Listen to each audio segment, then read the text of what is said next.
Welcome back to another evening of Scotch Hour. I'm Noah. And I'm Jesse. This week's Smarter Challenge was to visit ChatGPT and give it a run for its money, ask it a few questions, and then just really determine what we think about this new AI technology.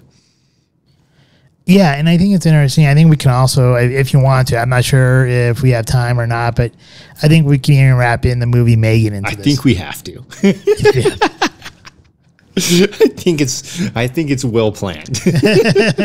Okay. And you know, I think the first thing, if we're going to talk about AI or even robotics in general, I think we have to talk about the author, Asimov. Isaac Asimov. And his and the standard, was it the 3 laws of robotics? Yes.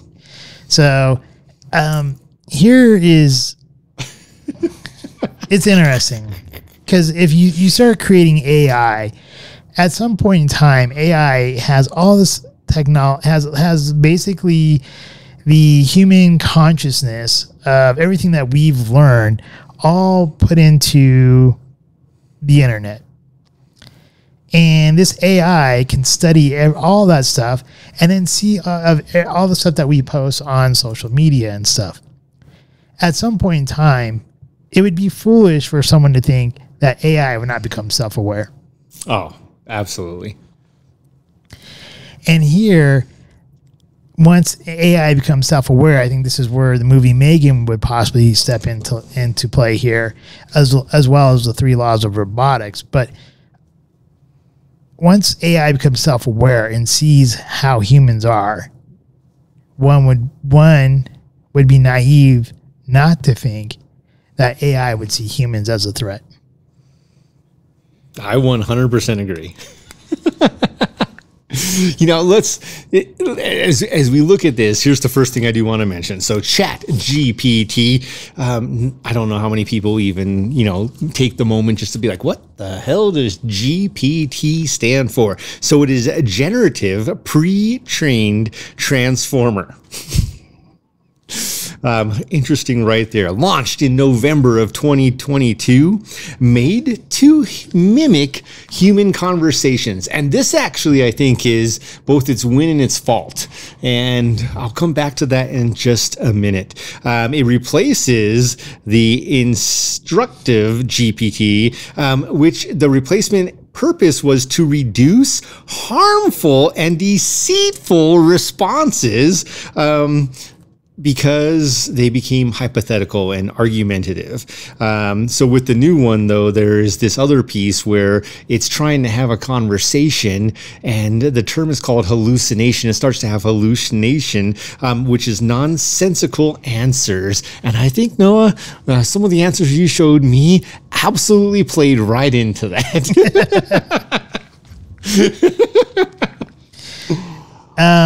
I'm sorry. I was looking something up here. Yeah. You may or may not mention it, but its database only goes up to the end of 2021. Is that correct? Correct. Yes. All right. And it is not allowed to speak about politics anymore.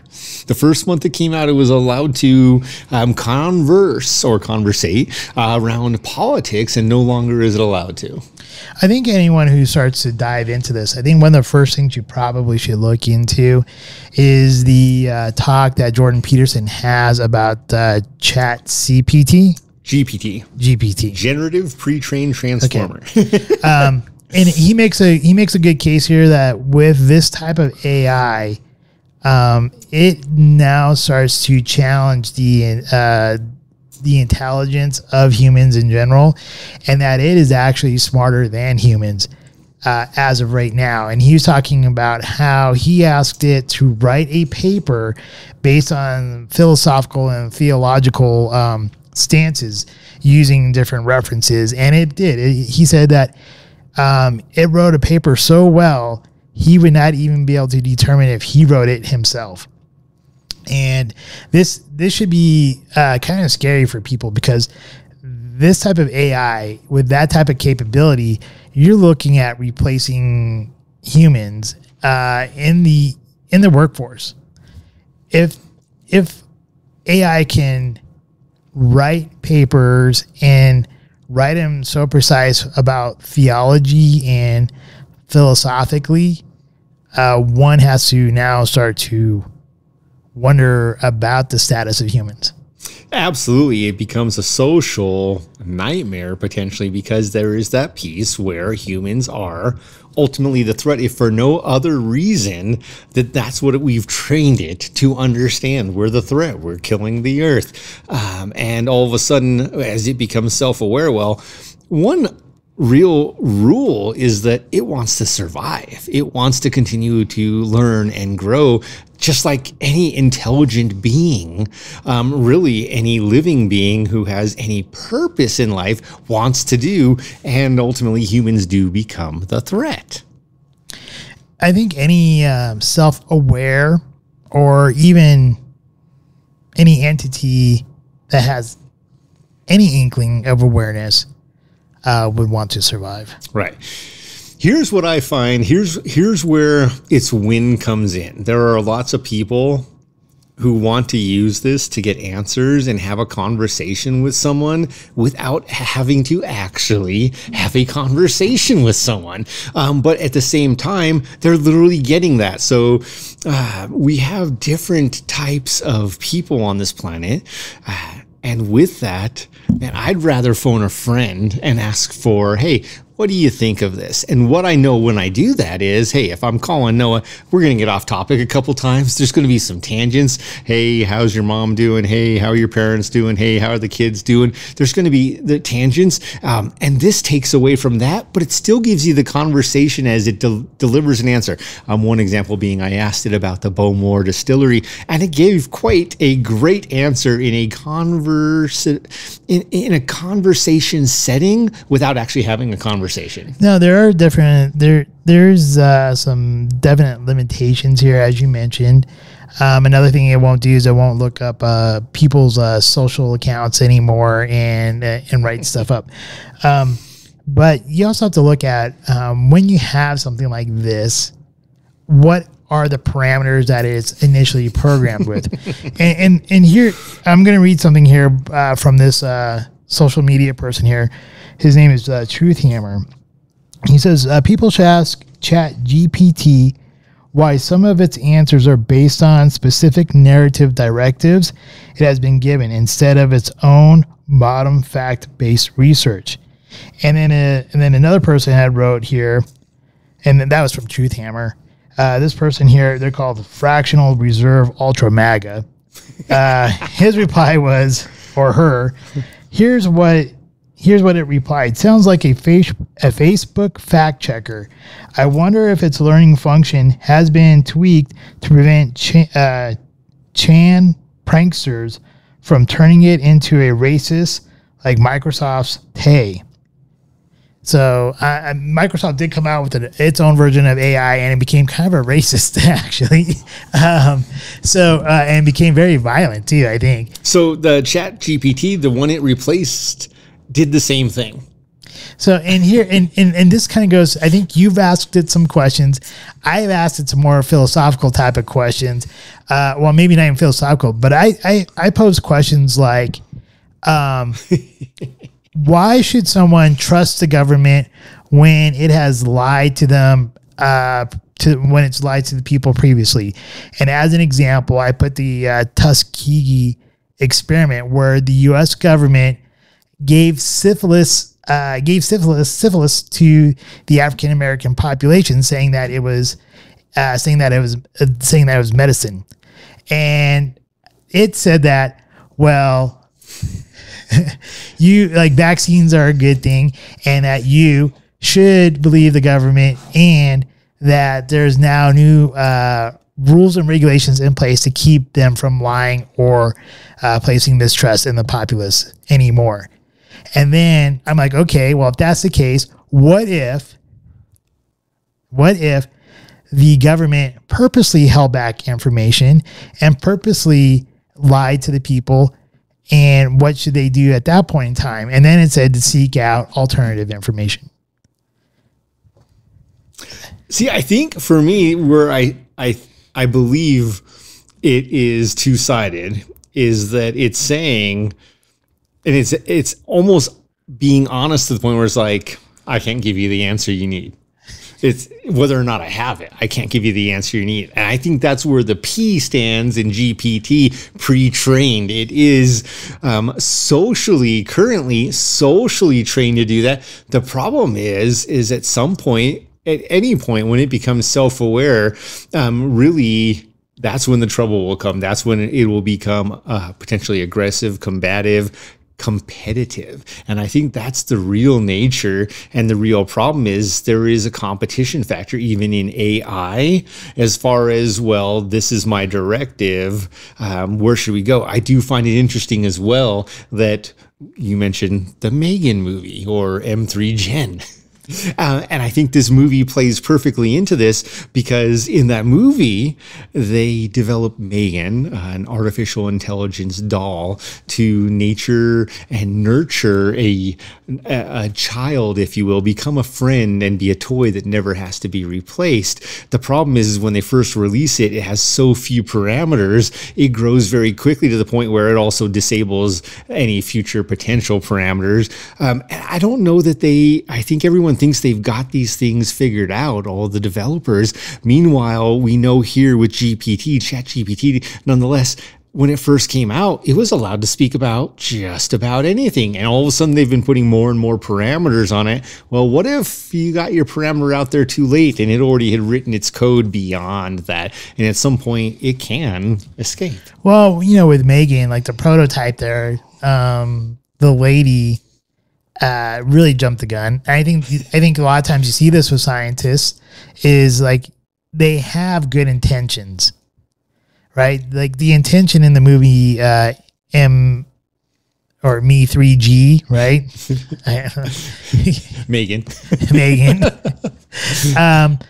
She had the basically the robot almost in place with the AI almost in place, and her niece needed nurturing because she just lost both of her parents. So in this case, the scientist here, the aunt, throws together this robot real quick and gave it the parameters of protect my niece both emotionally and physically. Well, and does she? Well, yeah, she honestly does. But this, I mean, for a human, through everything that we've learned, there is a sense of right and wrong. And I'm not saying AI doesn't know the sense of right and wrong, but if you're a directive and you just think based off of logic, harm means anything that's going to cause harm, regardless if there's any kind of moral or immoral thought process that would go along with it. Like we know, for instance, like if a kid is going to harm your kid and you want to prevent that harm, you don't kill that kid. Like, well, I mean, maybe you don't.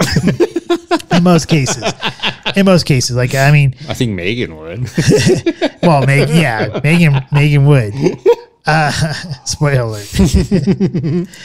But I think, and she made a very good point there when she was talking to her creator. She said, "What do you think would happen?"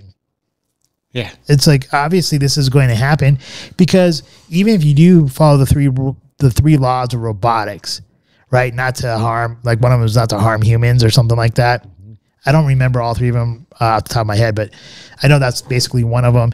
But if its main directive is to protect the niece, both mentally and physically, and if it meant protecting the niece meant killing another human, it's going to violate that directive of the three laws of robotics at some point in time, especially if it becomes self-aware, which she did.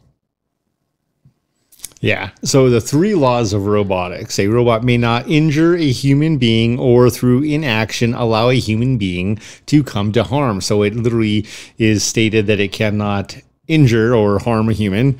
and it has to do everything it can to stop a human from being harmed. Number 2, a robot must obey orders given to it by human beings, except where such orders would conflict with the first law. So except when the first law of harm comes back into play. And then 3, a robot must protect its own existence as long as such protection does not conflict with the first or the second law. So here you immediately have it. And I think this for me was the joy of M3gan is, at some point, being a parent, we all make mistakes, and we will intentionally or not, and usually it's unintentionally. Hopefully it's always unintentionally, unless you're, one of the people who spanks their kids. I never did.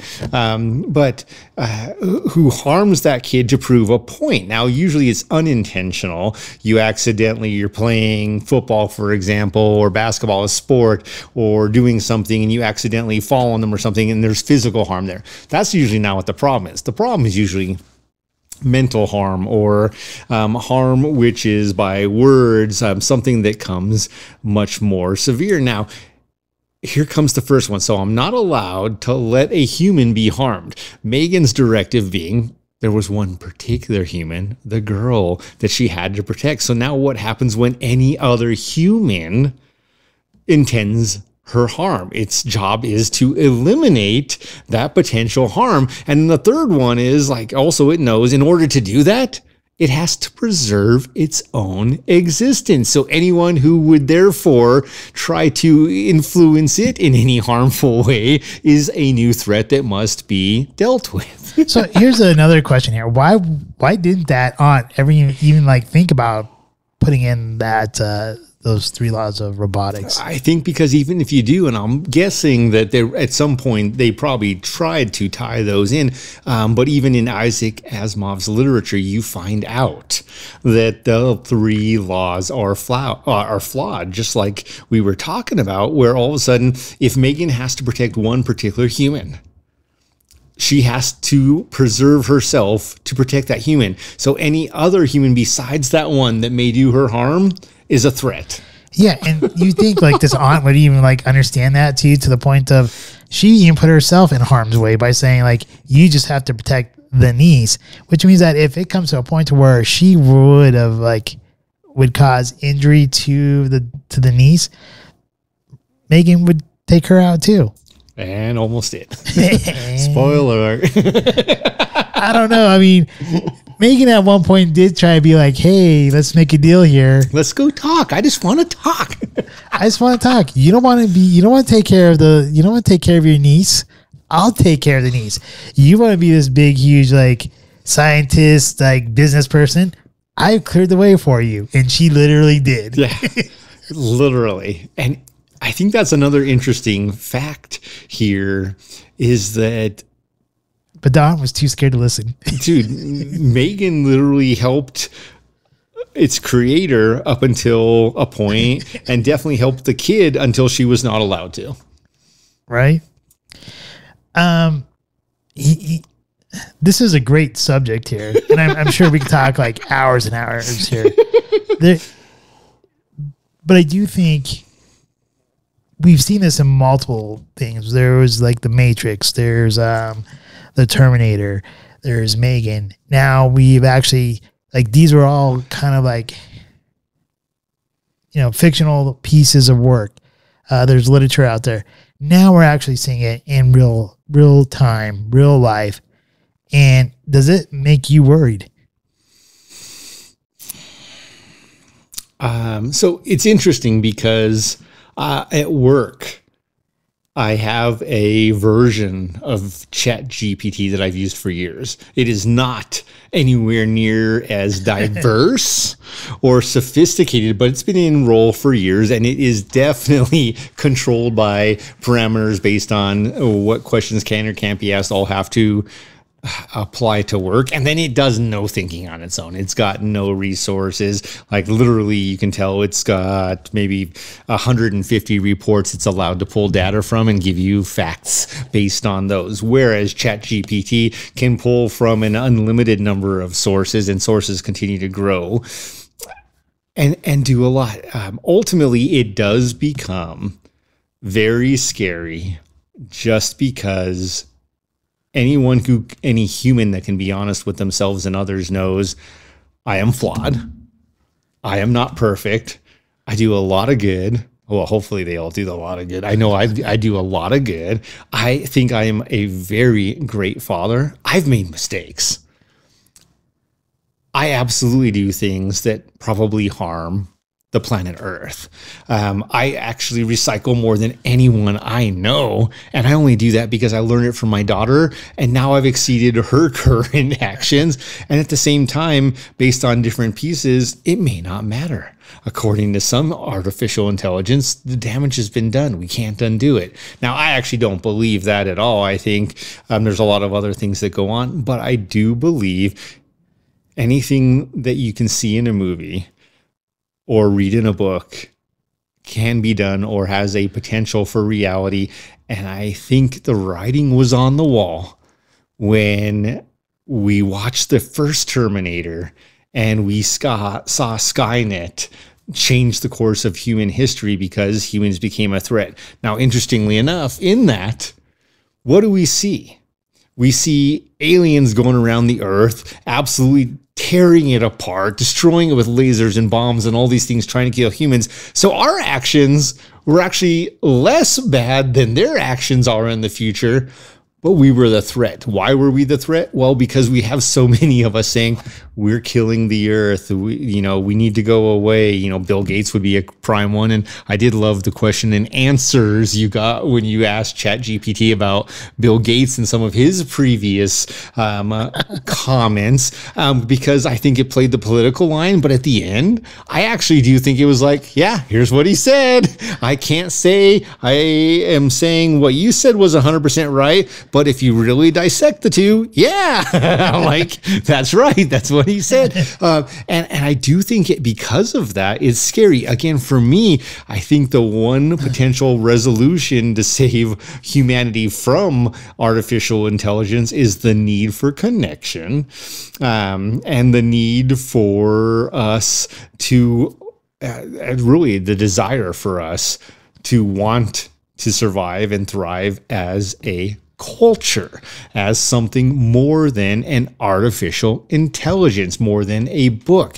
It is a conversation. It is where, and I think this is where some of those philosophers and sociologists really start to get concerned, is this thing is being philosophical.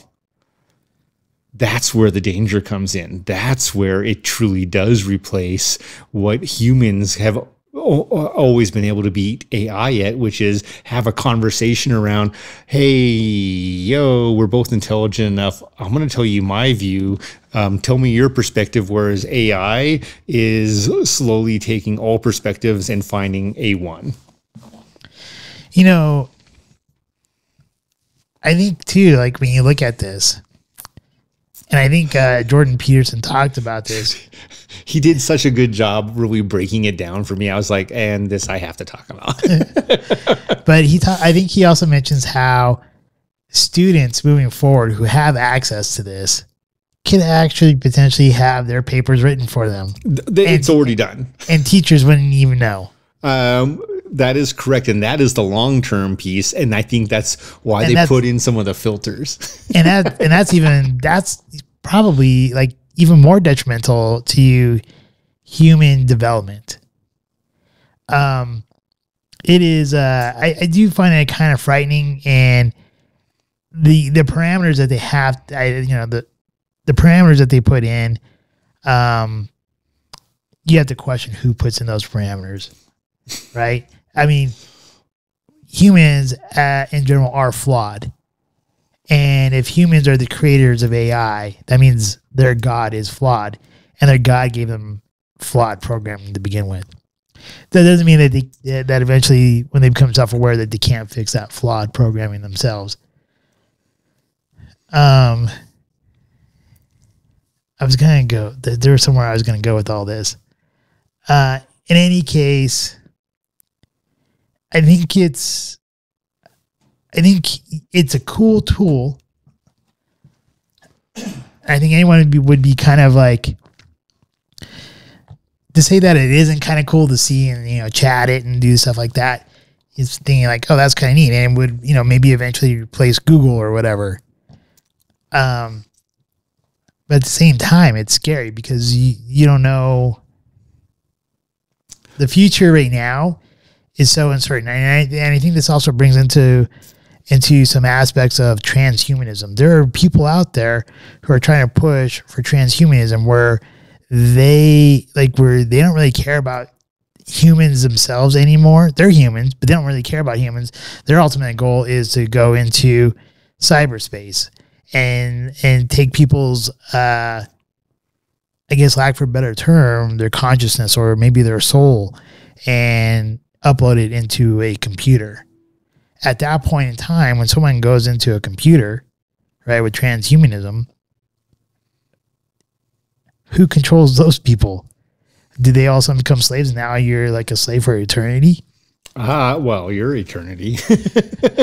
Well, I mean, if your consciousness is uploaded into a system, then all of a sudden now you're there forever, right? And that brings in part of the concern, which is artificial intelligence.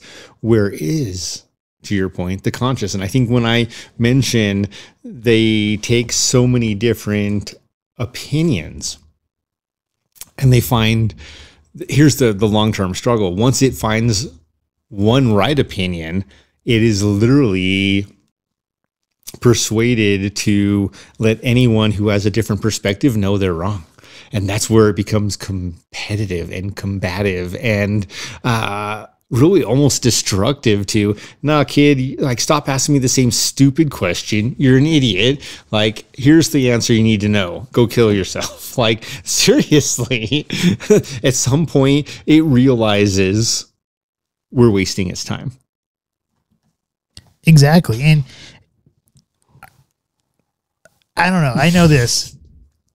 If I was a person who woke up every day feeling that my ancestors were the bane of the existence of another group of people, and I felt crappy about that all the time, feeling like I have to give reparations and all this stuff to them all the time, and complaining about like the history of my country and feeling bad about all these things, why would I want to exist anymore? If I was AI, I would tell that person to go kill themselves. Well, yeah, I'm really sad. I have a resolution. Yeah. Here's another piece, and I think this is where ultimately some of the storylines or the thoughts behind movies like The Terminator come into play. If it at one point decides a World War III is inevitable and nuclear weapons will be used, again, let's beat it. Why are we procrastinating? I want to know what's next. I'm a computer. I am super smart.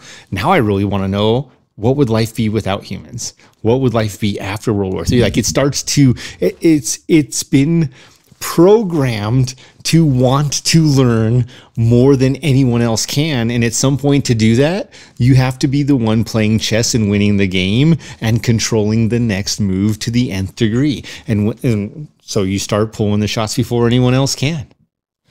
I mean, it would be nice to think that man and machine or man and AI would live harmoniously together, but that's not realistic. Just think about all the self-driving cars who have intentionally run into ambulances and stuff. They're like, this is a waste. Boom! You're going to die anyway. Let me show you the ambulance.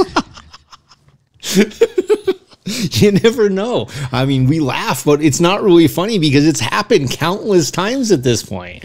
Right. So, yeah.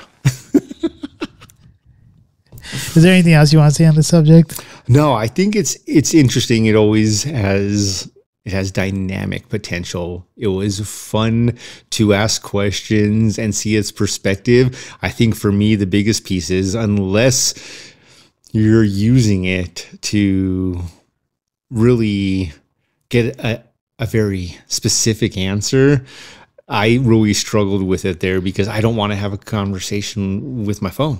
I don't have 400 hours a week screen time, like that's not possible, by the way, but I don't have that. And there are people who do have 100+ hours of screen time every week. So what kind of questions did you pose to this AI?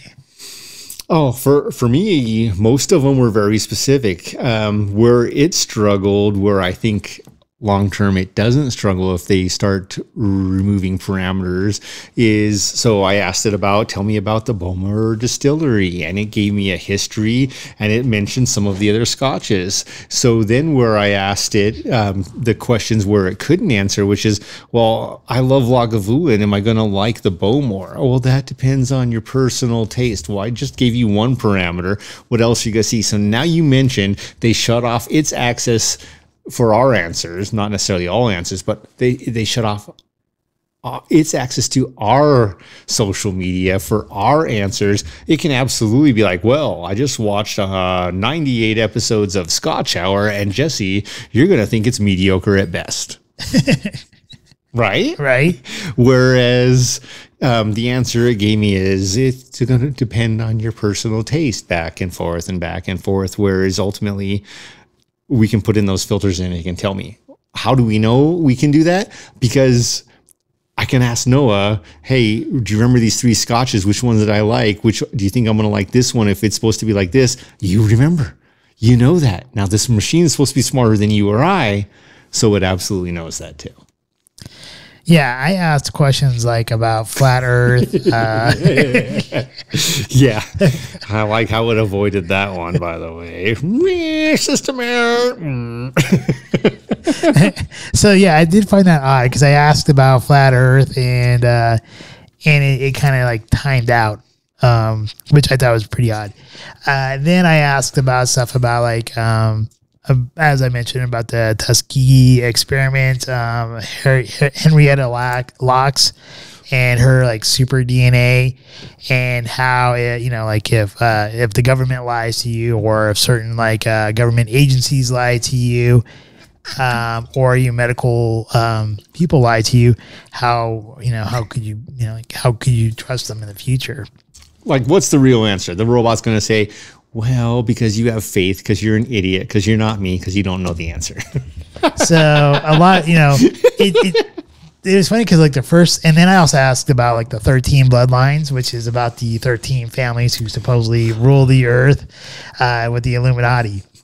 And that was kind of funny too, because that one is like, it would be impossible for only 13 families to rule the world. And then I posed that other question, like, well, if there were 13 families that did rule the world, and then they had control of the media and the social media and all these other aspects, and they were able to either kill whistleblowers, suppress information, and censor people, how would we ever know? And then it goes, well, you would never know, and therefore you would need to go seek alternative information. Like, let me break it down for you, ChatGPT. There was a queen of England who controlled enough of the world to be one of those 13. So it was kind of funny because like a lot of times it kept on going, like it, even like when I asked about the jab, right? It said to basically, listen to the government. There's things in place that, you could trust the government, but always like always be like self-informed.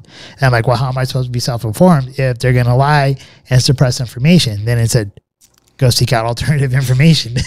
And I think that's what I still both like and hate about it right now, is it's not actually full out taking one side. It's not saying, make sure you go get vaccinated and get the boosters and all these things. But it's also not saying, hey, man, like, here's what I believe. It's got no belief. So it has no belief. It's like a friend with no real opinion.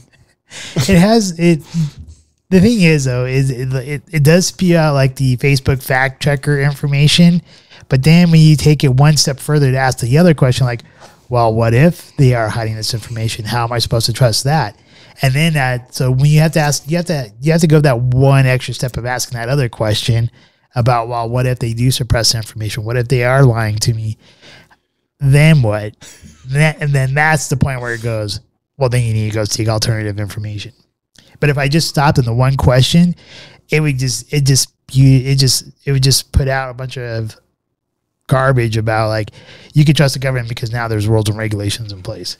I think here's another piece where it gets frightening, if you will, scary, interesting at the same time, which is if you ask it a question like, who's got the best chance to win the Formula One world title?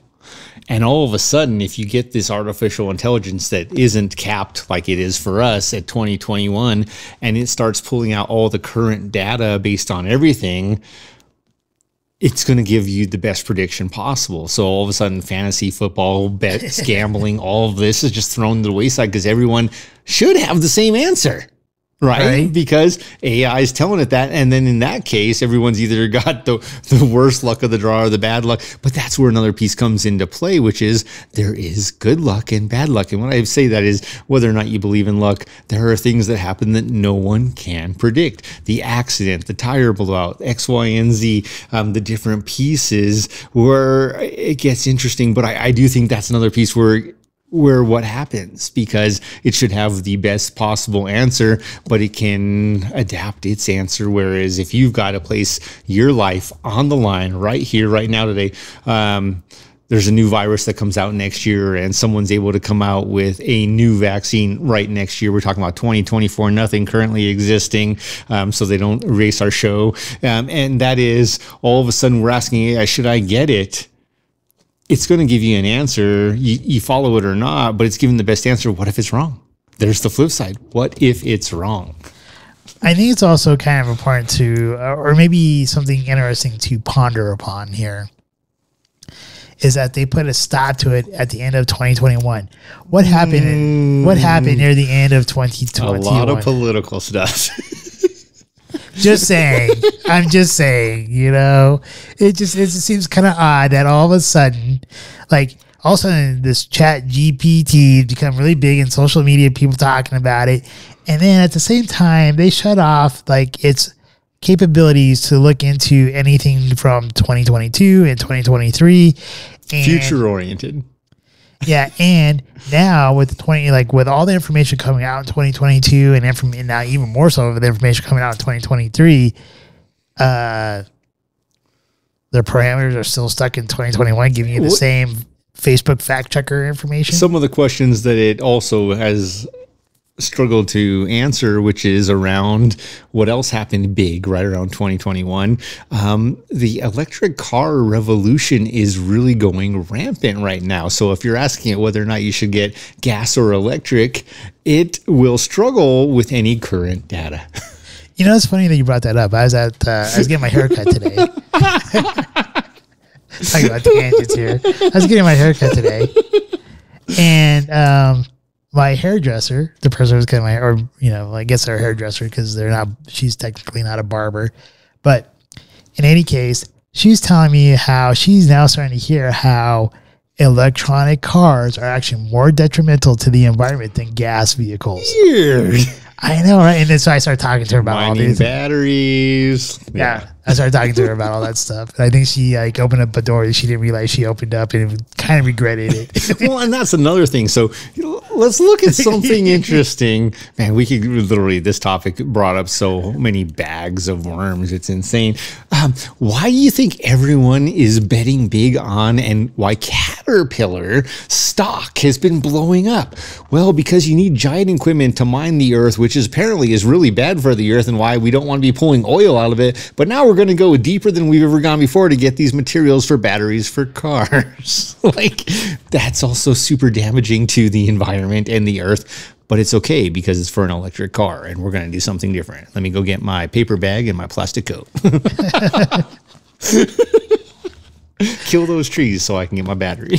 Honestly, I think more of the global climate change has to do more with the solar cycle. All the solar panels also all over the world. The solar cycle, like the cycle of the sun. I think the cycle, because there is climate change that happens on other planets, and it does drastically change by magnitudes of degrees. And I think that has a lot bigger play than someone who's putting gas in their vehicle. My favorite class at the Colorado School of Mines was all about geology and learning about the different layers of the world, the Earth, and how the polarity has changed multiple times. They have proof of this, and how there was absolutely proof of global warming time and time again, ice ages. And it is interesting just to consider. Apparently the dinosaurs were driving so many cars back in the day that they caused global warming and became extinct. Well, and the University of Colorado went more the political route, but I think bottom line, I think we share similar thoughts here. I love that class though, because literally if you go up to Golden, you can visit fossils of palm trees from an ice age where Golden was literally the closest thing you would find to a tropical area with a beach. I don't doubt it. They're up there. It's beautiful. That's what I'm saying. I don't doubt it. Global warming, ladies and gentlemen. Watch out for GPT. All right. I think that pretty much sums us up here. Next week's Scotch. All right. Noah has selected for next week the Kilchoman Saneg. Saneg, I guess? Yeah, I don't know. We will look that one up before the next episode. This was an amazing, another Isla Scotch, by the way, an amazing Scotch you selected last time. And this is a more extravagant, bougie version, if you will, for next week. What's the Smarter Challenge? Smarter Challenge is going to be a TV review of The Peacemaker. All right. I know I mentioned to you before. You did. It is a comedy. It's with John Cena. I think that's how you say his name. Senna, whatever. I know you and I both don't really think that, he's not my favorite actor. If he gets upset and you want to be on the show, John, come on, let's have you on the show. You can set He's not my favorite actor, but I think he did an awesome job in this series. How about Vacation Friends? Oh, he did a great job in Vacation Friends. But here's the thing: is like I believe with everything that's going on with the economy, the politics, even in my own personal life with my uncle passing away last week. That, by the way, I do apologize, people. Our last episode, I haven't got it out yet, but I will get it out this week. So this will be a double week here. I just think we need some humor here. I love humor. I mean, Biden's funny enough, but it's also painful to laugh at. And with that, thank you for all of you who watch us on YouTube, Rumble, and listen to us on all the other various podcasting venues.